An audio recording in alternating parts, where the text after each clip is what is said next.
Mzimayi uyuyu mukumuonayu ati mtendere ukuchita kupanga mame pomwe anakwatiwa ndi amuna atatu onse nkumakhala nawo nyumba imodzi kulikonse nkumapita nawo limodzi ndipo akhala akukhala limodzi kopitilira zaka zokwanira 5. Kumazina aza abale ukamva mpaka kuwononga nazo ubongoto. Zitheka bwanji mkazi kukwatiwa ndi amuna mpaka atatu? Ndi chani chinachitisa mzimayi amene yuyu kupanga chinthu cha mdodomesachi? Mzimayi uyuyu mukuti ndi ndani? Amunawa izizi pa mtendere kapena Satana anawatsitsira mpweya? Nanga anthu ndi azibale awo amatinji za izi? Moyo wawo wa tsiku ndi tsiku umawayendera bwanji? Ndine Dini Studios, khalani pompo pomwe nkhani ikupitilira. Ndipo anzanga omwe muli ku Joni ndipo mukufuna kutumiza ndalama ku Malawi mwachangu komanso pa rate yabwino, talankhulani ndi Philip Katumba yemwe amatumiza ndalama pa rate yabwino kwambiri kudzera pa Airtel Money komanso mpamba pa rate ya 1 rand kulandira 450 kwacha. Ayimbireni pa 0813752589 kuti mumve zambiri. Dzina lake ndi Neli. Neli atafika ku dziko lino sanangofikira apapa pokhala ndi amuna mpaka atatu chonchayi. Iyeyu poyambapo anabadwa zabwinobwino monga muja momwe mwana aliyense abadwira nkumakula. Ndipo atafika msinkhu otetera, Neli anakwatiwa ndi kukhala ndi ana awiri moyo nkumapitilira.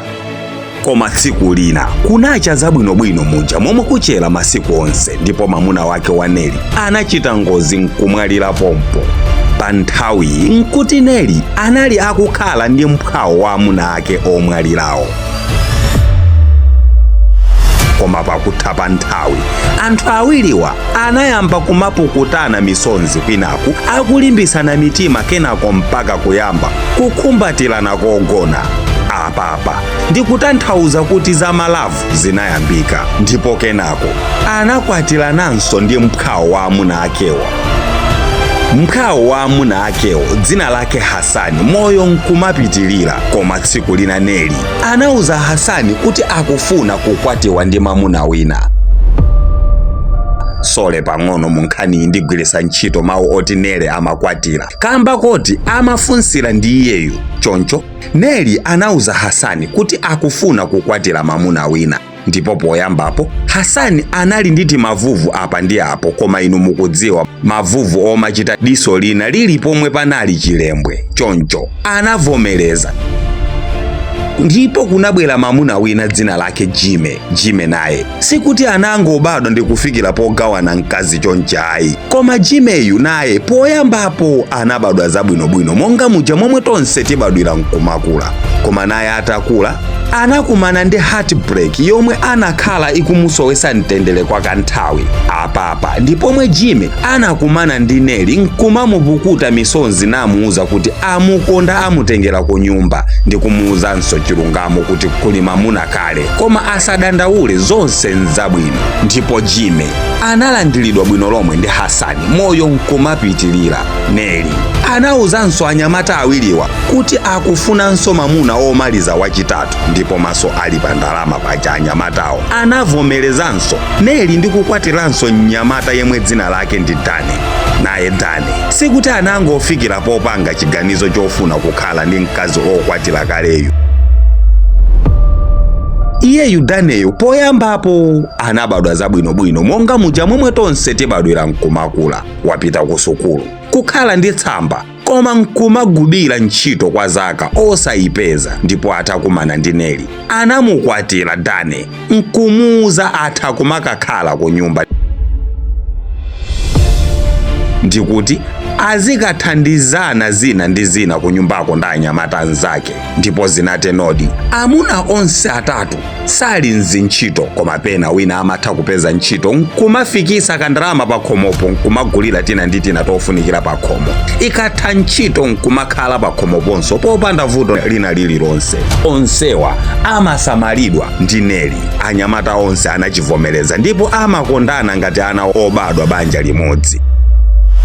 Neli amapanga business yoda magalimoto ku Dubai nkumagulisa uku ku Tanzania. Ndipo Neli ali pa ntchito ya ndi kwawoko anagolera njonda ina iliyonse galimoto yake timafoni todula akafuna kalikonse nkumawagulira. Inu ndi ndani mwa anyamata awawa akanafuna kuchoka pa chinyezi chimene chichi?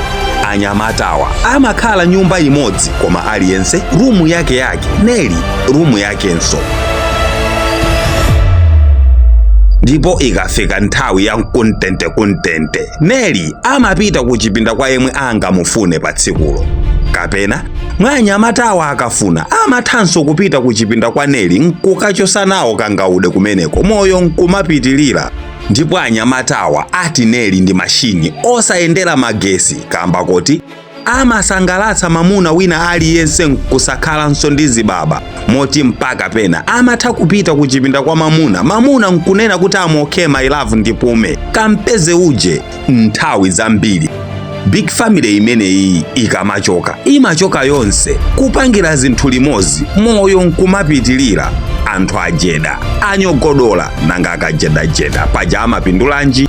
Ukakhala moyo wawo wa tsiku ndi tsiku awawa ati ndi wokondwa anyamatawa kamba kuti mwa Neli ndi momwe muli zonse zofunikira mmoyo uno. Anthu ena ambiri amati Neli anapanga izizi kamba ka heartbreak anali nayo poluza mamuna wake pa ngozi, ndipo nkutheka anapanga chiganizo chokwatira amuna atatu chonchi cholinga mmodzi akazamwalira mwa zizizi asazakhumudwenso kwambiri, azakhalebe ndi mbali zosamira. Izo ndi zamaganizo mwa anthu chabe. Anyamatawa ananenesa kuti izizi zikumveka mosakhala bwino ukakhala uli kunja kwa banjalo, koma ukakhala mkatimo muli zisangalalo zosasimbika. Ndipo amanjoya kupanga share mkazi mmodzi muja momwe akazi amanjoyera kupanga share mamuna mmodzi nkumalimbikisana, kumatonthozana ndi kuthandizana osayiwala kupanga share nkhani ya Neli.